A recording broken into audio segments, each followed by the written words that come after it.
So I got a message the other day from one of my friends that said, meet you at Target without the kids very soon. And I was like, what? And then I realized it's back to school time. So today we are going to make a school-inspired card. My name is Jessica, and this is JessicaLynnOriginal. Thanks for joining us. First time, don't forget to subscribe. If you've been here before and you're already subscribed, I completely appreciate that you're coming back.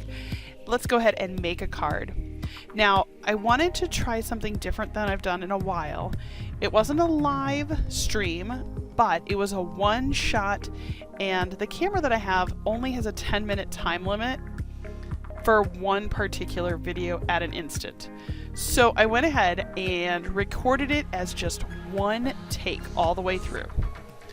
Now, the first thing I did is I have some craft paper. It's a brown craft paper, and we're going to use that as the base of my card.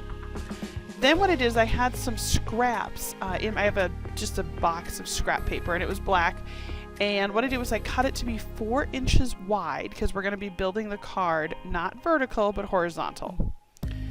Then I went ahead and got out my cutting blade, and we're just going to trim up that edge. Typically you'll see me do this with scissors, but I decided one of my goals is to make sure that all of my edges are much cleaner than they've been in the past.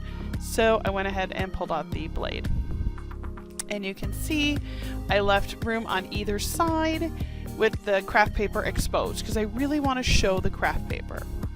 Now I highly encourage, you know this every card that I make, or if this is the first time, you'll find out, sign the back of your cards.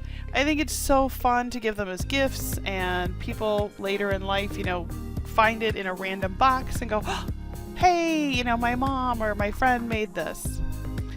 Now the next thing I did was I made my own template, and this is going to be for the apple.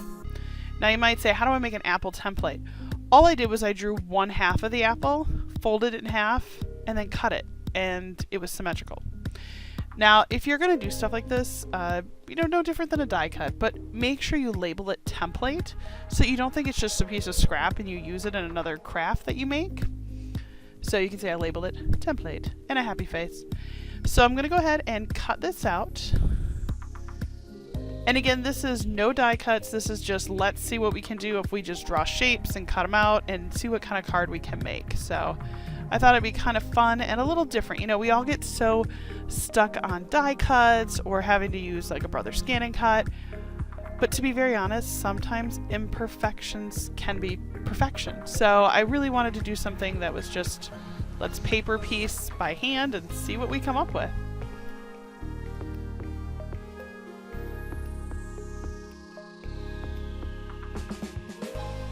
And again, like I've said before, I do keep a box of just random scraps because you never know when you're going to do something like this. You can see this one I had actually cut out a Mickey Mouse head, and I was using it actually for a countdown calendar. And I was like, you know, there's not a ton of scrap, but maybe I'll just keep it because you never know. And sure enough, look, by keeping that now, I was able to use that to make the apple top with a little core. So I went ahead and did that.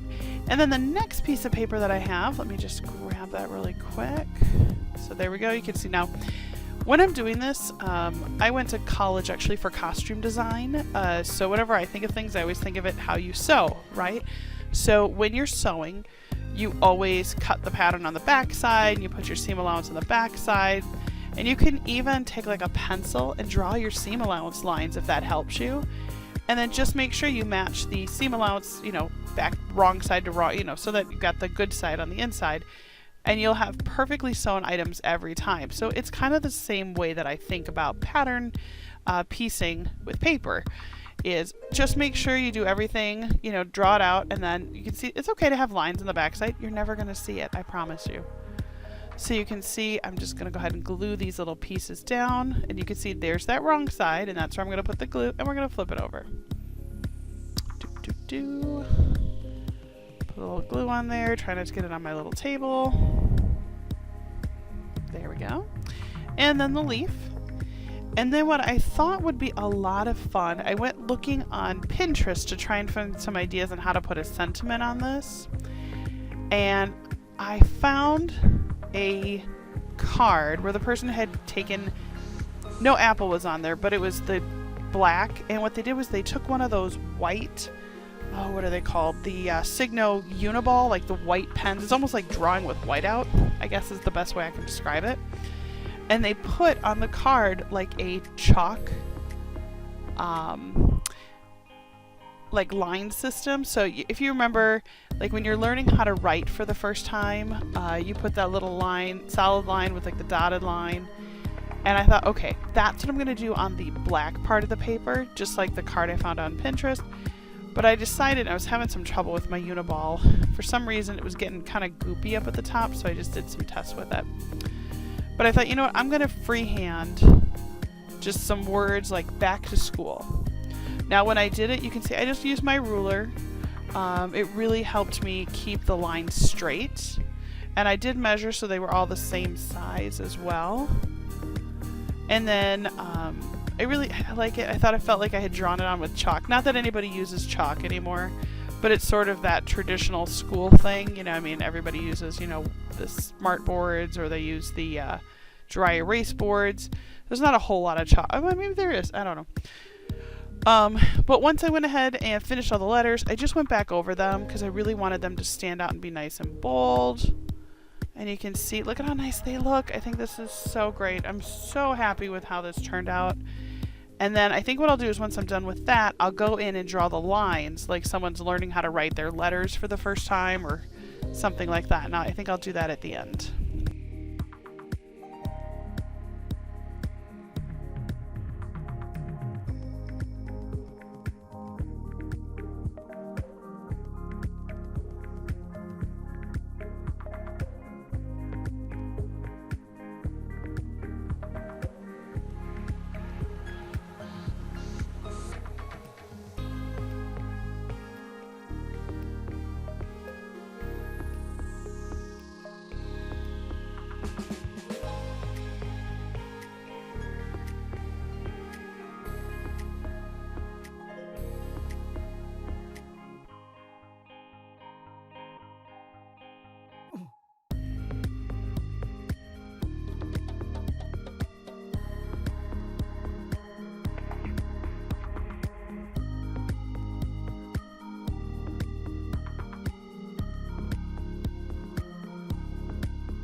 Yeah, and I'm going to have to look at this Uniball because I am not sure what's going on with it, but I actually kind of like that the lines look a little faded.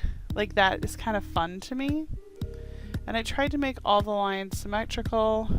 And again, the tip of this, it just kept getting fuzzy, so I don't know if the pen, you know, they only last for so long or what, but we'll go ahead and we'll get all the lines on and add the little dotted lines.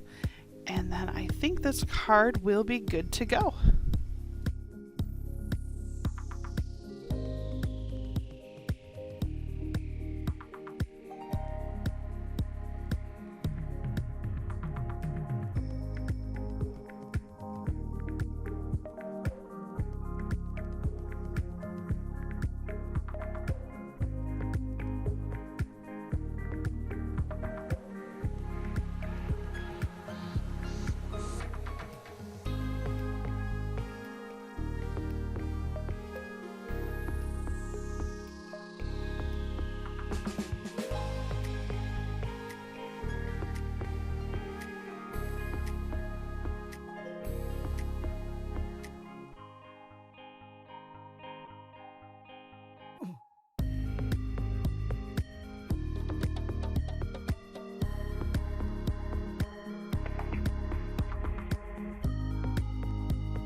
The best part about this card is that it was super easy to make, under 10 minutes, because my camera still hasn't cut away, so I'm doing pretty good. I've still got about another couple of seconds here. So I thought, you know what, I'll go back in and just quickly clean up the lettering.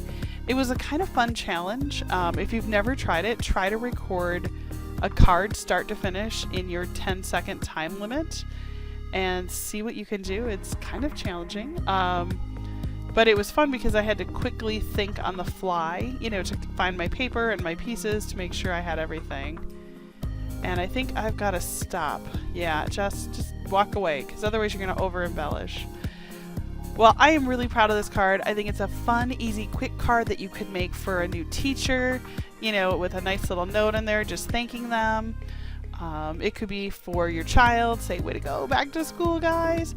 But I really like it. I think it's cute, it's fun, it's simple. And again, my name is Jessica Lynn. I'm the owner of JessicaLynnOriginal.com. Be sure to subscribe down below, and I look forward to seeing you again very soon.